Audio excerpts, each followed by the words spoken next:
Hello दोस्तों, welcome to तेजस शिक्षा।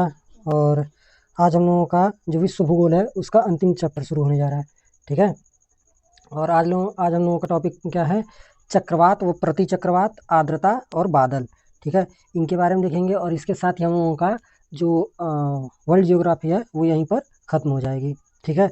और मैं इसको ख़त्म करने के बाद ही तुरंत ही आपको इसकी पीडीएफ उपलब्ध करा दूंगा। ठीक है। और पीडीएफ आप लोग हमारे टेलीग्राम चैनल से डाउनलोड कर सकते हैं। ठीक है। टेलीग्राम चैनल इसी चैनल के नाम पर ही है, तेजस शिक्षा करके। ठीक है। उसे आप लोग नोट कर लीजिएगा। ठीक है। और जब लेक्चर ख़त्म हो जाएगा तो आप लोग जाइएगा टेलीग्राम में, वहाँ सर्च कर लीजिएगा और वहीं पर मैं जितने भी 12-13 पीडीएफ मैंने बनाए हैं वो सब मैं आपको दे दूँगा। तो चलिए हम लोग आज का अपना टॉपिक शुरू करते हैं, चक्रवात व प्रति चक्रवात। ठीक है। देखिए, जो चक्रवात और प्रति चक्रवात के बारे में जानने के लिए हमें क्या करना होगा, आइए हम लोग वीडियो से देखते हैं। अस्थिर एवं परिवर्तनशील हवाओं के वायुमंडलीय भंवर जिनके केंद्र में निम्न वायुदाब और केंद्र के बाहर उच्च वायुदाब होता है। ठीक है। उसे हम चक्रवात कहते हैं। यानी कि जो सेंटर होता है वहाँ पर निम्न वायुदाब होता है और जो आपका केंद्र के बाहर का जो केंद्र के बाहर होता है वहाँ उच्च वायुदाब होता है। इसीलिए चक्रवात में जो हवाएं होती हैं वो बाहर से अंदर की तरफ जाती हैं। ठीक है। चक्रवात के ठीक विपरीत प्रति चक्रवात में निम्न वायुदाब के वृत्ताकार रेखाओं के केंद्र में उच्च वायुदाब होता है और जो बाहर की तरफ होता है वहाँ निम्न वायुदाब होता है। इस स्थिति में हवाएं केंद्र से बाहर की तरफ निकलती हैं। ठीक है। केंद्र से आपका हवाएं बाहर की तरफ जाती हैं प्रति चक्रवात में और केंद्र की तरफ हवाएं जाती हैं चक्रवात में।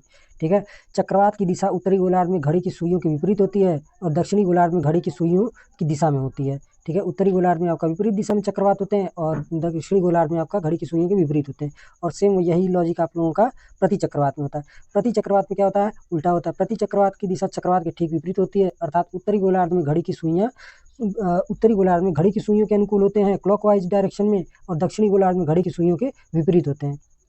इसको आप इस तरीके से याद रखिएगा कि केवल चक्रवात का याद रख लीजिएगा।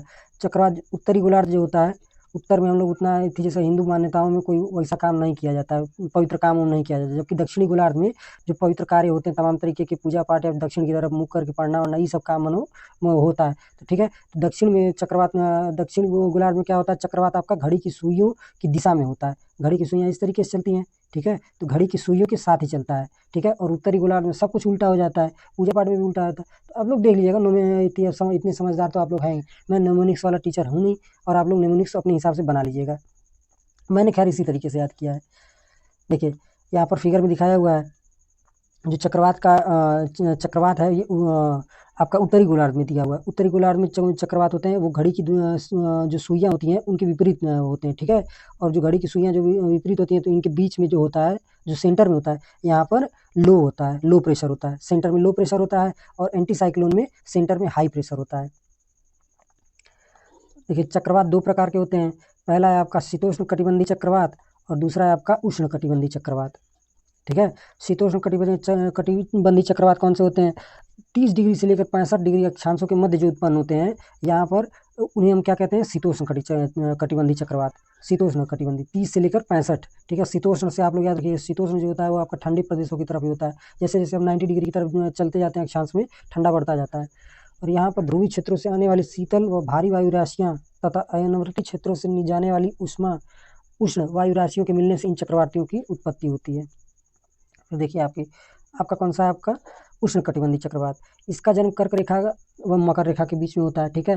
30 से 35 डिग्री जो आपका 30 से 65 डिग्री के बीच में है वहाँ पर आपका शीतोष्ण कटिबंधीय चक्रवात बनते हैं। और जो उष्ण कटिबंधीय चक्रवात होते हैं ये आपका कर्क रेखा और मकर रेखा के बीच में, यानी भूमध्य रेखा से 23.5 डिग्री उत्तरी गोलार्ध और भूमध्य रेखा से 23.5 डिग्री दक्षिणी गोलार्ध के बीच में बनते हैं। यहाँ पर अत्यधिक तापमान से निम्न दाब का क्षेत्र उत्पन्न होता है जिससे इनकी उत्पत्ति होती है। अलग अलग स्थानों पर चक्रवातों के नाम अलग अलग होते हैं और ये आपका एग्जाम में मोस्ट इंपॉर्टेंट होते हैं। ठीक है। इनको आप लोग और कुछ याद रखिएगा नहीं, चाहे याद रखिए, चाहे जितना मन करे उतना इस पे स्टार लगा लीजिएगा इन सभी पे। ठीक है। इन सभी पे जितना मन करे उतना स्टार लगाइएगा और इनको याद रखिएगा कि इनका चक्रवातों के अलग अलग जगहों पर उन्हें किस नाम से बुलाते हैं, क्योंकि आपका यहाँ तक यूपी कांस्टेबल और एमटीएस से लेकर, यूपी कांस्टेबल का जो एग्जाम होता है एमटीएस से लेकर आपका यूपीएससी तक में इनसे क्वेश्चन आ जाते हैं। देखिए, चक्रवात कहाँ कहा जाता है? हिंद महासागर में कहा जाता है। हरिकेन कहा जाता है, हरिकेन कैरिबियन द्वीप समूह में कहा जाता है। टाइफून आपका दक्षिणी चीन सागर में कहा जाता है। और विली विलीज के नाम से चक्रवात मशहूर होते हैं ऑस्ट्रेलिया में। ठीक है। टाइफून आपका दक्षिणी चीन सागर यानी जापान वाला जो इलाका है वहाँ टाइफून कहा जाता है। विली विलीज आपका ऑस्ट्रेलिया में, टॉर्नेडो आपका तटीय अमेरिका में, और ट्विस्टर आपका स्थलीय अमेरिका। स्थलीय अमेरिका मतलब जो उत्तरी अमेरिका और दक्षिणी अमेरिका का जो अंदरूनी पार्ट है वहाँ पर इसे क्या कहते हैं, ट्विस्टर कहते हैं। और टॉर्नेडो जो होता है वो टॉर्नेडो आप लोगों ने एक मूवी देखी होगी, ड्वेन जॉनसन की है मूवी, ठीक है, उसमें देखिएगा वहाँ पे आपका टॉर्नेडो दिया हुआ है। और एक बहुत ही बेहतरीन मूवी आई थी 2012, जिसमें इतनी दावा किया गया था कि 2012 में पृथ्वी खत्म हो जाएगी, और काफ़ी अफवाह हुई थी गाँवों में उस मूवी को देखकर। खैर चलिए, देखिए वायुमंडल की अब हम लोग शुरू करेंगे आर्द्रता के बारे में देखेंगे, ठीक है। वायुमंडल में मौजूद अदृश्य जलवाष्प की मात्रा को आर्द्रता कहते हैं। जलवाष्प वायुमंडल में 0 से लेकर 4% में मौजूद है, ठीक है। और वायुमंडल में उपस्थित विभिन्न जो संगठन है उनके बारे में मैंने पीछे बताया हुआ है। जो वायुमंडल के विभिन्न संगठन है, जैसे कितने प्रतिशत ऑक्सीजन पाई जाती है, कितने प्रतिशत नाइट्रोजन पाई जाती है, कितने प्रतिशत कार्बन डाइऑक्साइड पाई जाती है, ये सब आप लोग कमेंट सेक्शन में बताइए।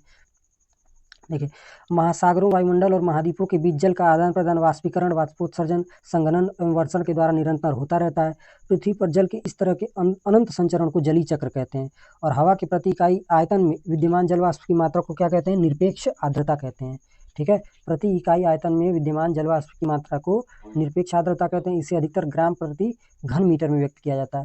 फिर देखिए, हवा के प्रति इकाई भार में जल वाष्प के भार को क्या कहते हैं, विशिष्ट आर्द्रता कहते हैं। निरपेक्ष आर्द्रता प्रति इकाई आयतन में उपस्थित जल वाष्प की मात्रा को कहते हैं, और प्रति इकाई भार में उपस्थित जल वाष्प की मात्रा को क्या कहते हैं, विशिष्ट आर्द्रता कहते हैं। इसे ग्राम प्रति किलोग्राम में व्यक्त किया जाता है।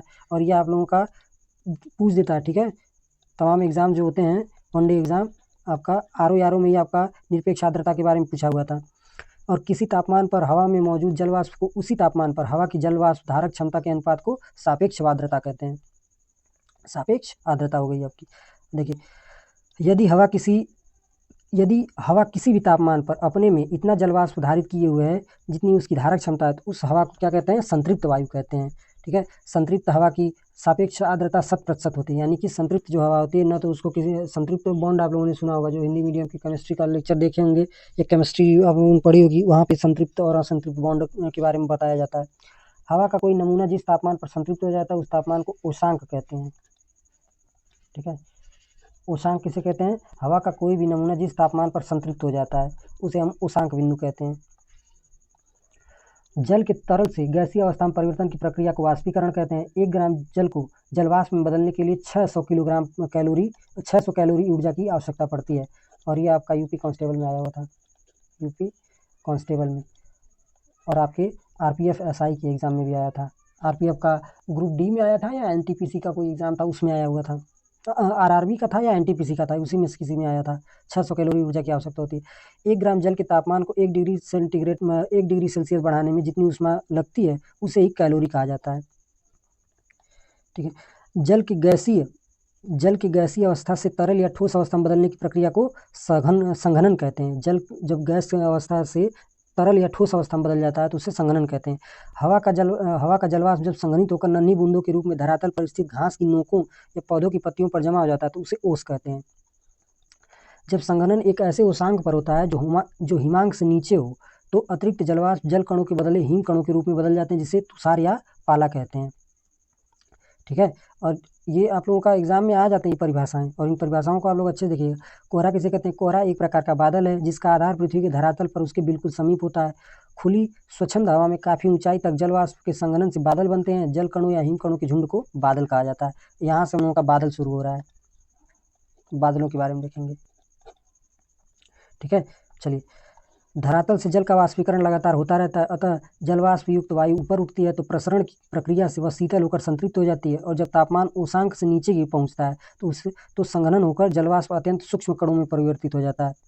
यह जल कणों की संघनित संरचना ही बादल के रूप में नजर आती है, ठीक है।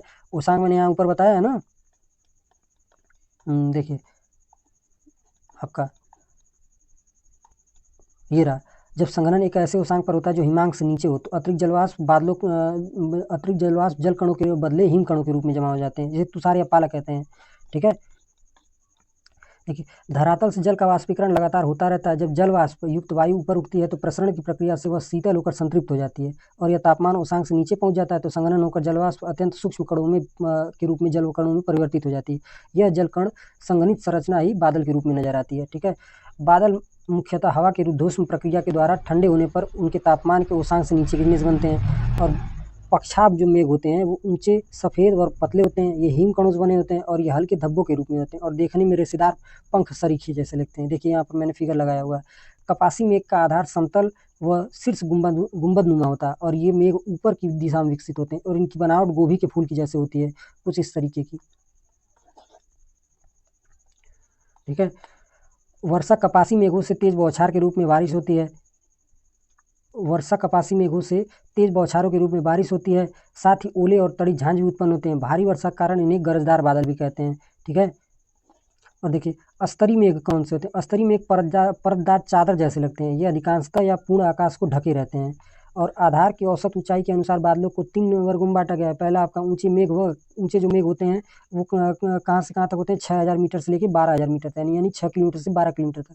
मध्य मेघ आपके कहाँ पर होते हैं? 2 किलोमीटर से लेकर 6 किलोमीटर तक। और निचले मेघ कहाँ से होते हैं? धरातल से लेकर 2 किलोमीटर तक की ऊंचाई तक। और मेघों के कुल 10 प्रकार हैं जो कि निम्न है। पहला आपका निचले मेघ में कौन कौन से मेघ होते हैं? तो मेघ मतलब बादल। अस्तरी मेघ, वर्षा अस्तरी मेघ, कपासी मेघ, अस्तरी कपासी मेघ, वर्षा कपासी मेघ। ठीक है। आप लोगों से उतना इंपॉर्टेंट पूछेगा नहीं, ये दिया हुआ था एनसीईआरटी में तो मैंने ऐड कर दिया है। ठीक है। और फिर आपका मध्य मेघों के 2 भाग होते हैं, मध्य अस्तरी मेघ और मध्य कपासी मेघ। फिर आपका कपासी मेघ और अस्तरी मेघों के बारे में मैंने ऊपर बताया है। ठीक है। फिर आपका ऊंचे मेघ में कौन कौन से होते हैं? पक्षाभ मेघ और पक्षाभ अस्तरी मेघ और पक्षाभ कपासी मेघ। देखिए मानचित्र में एक समान वर्षा की मात्रा प्राप्त करने वाले स्थानों को मिलाकर खींची गई रेखा को समवृष्टि रेखा कहते हैं। और इस पे आप लोग चाहे जितना मन करे उतना स्टार लगा लीजिएगा। ठीक है। मगर समवृष्टि वर्षा के बारे में आप लोगों से पूछ देता है। ठीक है। समवृष्टि वर्षा रेखा के बारे में। और वर्षा की मात्रा को मापने के लिए वर्षा मापी का उपयोग किया जाता है, जिसे रेन गेज कहते हैं। क्या हम कहते हैं? Rain gauge. रेन गेज आपका ज़्यादातर जो तहसीलें होती हैं वहाँ पर रखा होता है। जो आपकी तहसील होगी वहाँ पर जाके आप लोग देख सकते हैं, रेन गेज रखा रहता है, लेखपाल उसका मापन करता है। और वर्षा की मात्रा को मापने के लिए स्वचालित यंत्र को रेनोग्राफ कहा जाता है। चलिए, और हम लोगों का लेक्चर यहीं पर होता है ख़त्म। और आप लोगों का यहीं पे वर्ल्ड जियोग्राफी का पूरा लेक्चर मैंने कवर कर दिया है। ठीक है। और इससे ज़्यादा आप लोगों को वर्ल्ड जियोग्राफी में पढ़ने की ज़रूरत नहीं है। इसके बाद आप लोग केवल लेक्चर देखिएगा और 2-3 बार बस पीडीएफ जो मैं प्रोवाइड करूँगा उसको आप लोग देख लीजिएगा। ठीक है। पीडीएफ आपको कहाँ मिलेगी? टेलीग्राम चैनल पर मिलेगी। तेजस शिक्षा के नाम से चैनल है हमारा, वहाँ पर आप लोगों को पीडीएफ मिल जाएगी। ठीक है। वहाँ जाके आप लोग पीडीएफ को पढ़ लीजिएगा, बस उतना ही काफ़ी है। चलिए धन्यवाद, और चैनल को सब्सक्राइब कर लीजिएगा।